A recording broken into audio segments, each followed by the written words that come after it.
Checkpoints is presented by pharmaceutical company GM Pharma.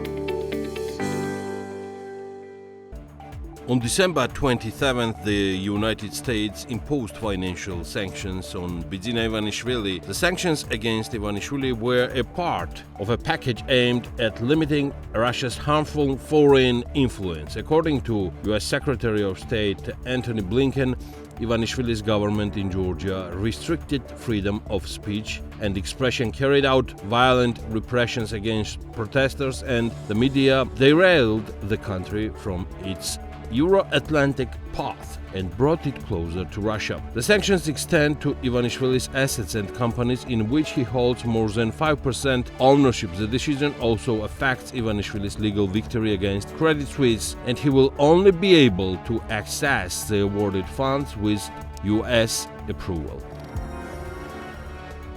Georgian Dream is planning the inauguration of People's Power member representative Mikhail Kavelashvili as president. Kavelashvili was elected by 224 delegates in an election held on December 14th, where he was the sole candidate. Meanwhile, the international community continues to support Salome Zurabishvili, Georgia's fifth president, as the only legitimately elected leader. On December 23, the Prime Minister of Georgian Dream, Irakli Kobakhidze, met with representatives of major businesses operating in Georgia. Approximately 100 business people attended the meeting, which lasted for 4 hours. In an interview with BMG, representatives of the private sector who participated in the meeting noted that the majority of the discussion was dominated by Kobakhidze's lengthy statement, leaving unanswered questions that he did not address. Moreover, according to reports following the meeting, questions directed at the Georgian Dream, particularly regarding changes in foreign policy, were raised by Irakli Kobakhidze, the owner of TV Medi, who later made an extensive statement on the matter. The National Bank published the deposit statistics for November. According to the report, the deposit dollarization ratio decreased by 1 percentage point during the past month, reaching 48.3%. In November, deposits in Georgian Lari decreased by a total of 351 million Georgian Lari, amounting to 28 billion Georgian Gal.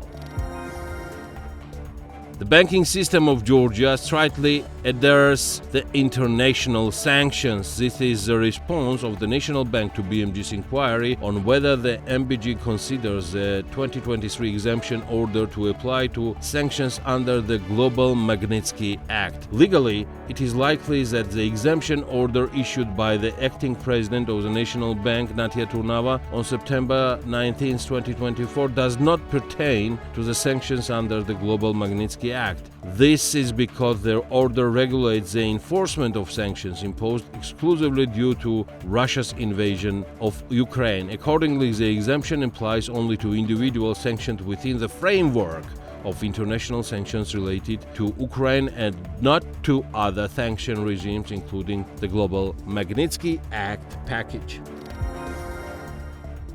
The Embassy of Germany in Georgia has released additional information regarding the decision made by the German Ministry of Economy to suspend credit funding amounting to €237 million.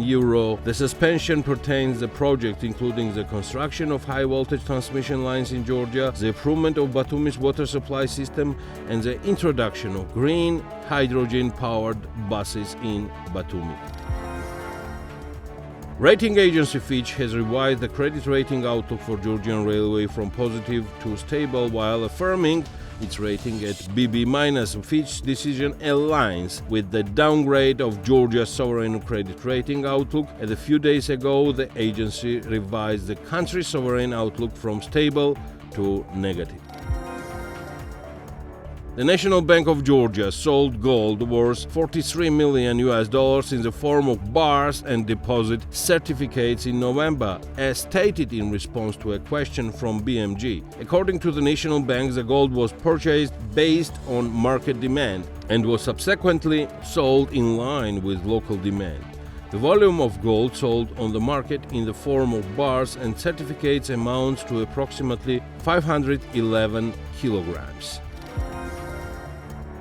The president of Russia, Vladimir Putin, has apologized for the damage and crash of an Azerbaijani Airlines plane in Russian airspace, but did not state that Russia is responsible for the aviation disaster. CNN reports Putin called the president of Azerbaijan, Ilham Aliyev, and apologized for the incident during a phone conversation.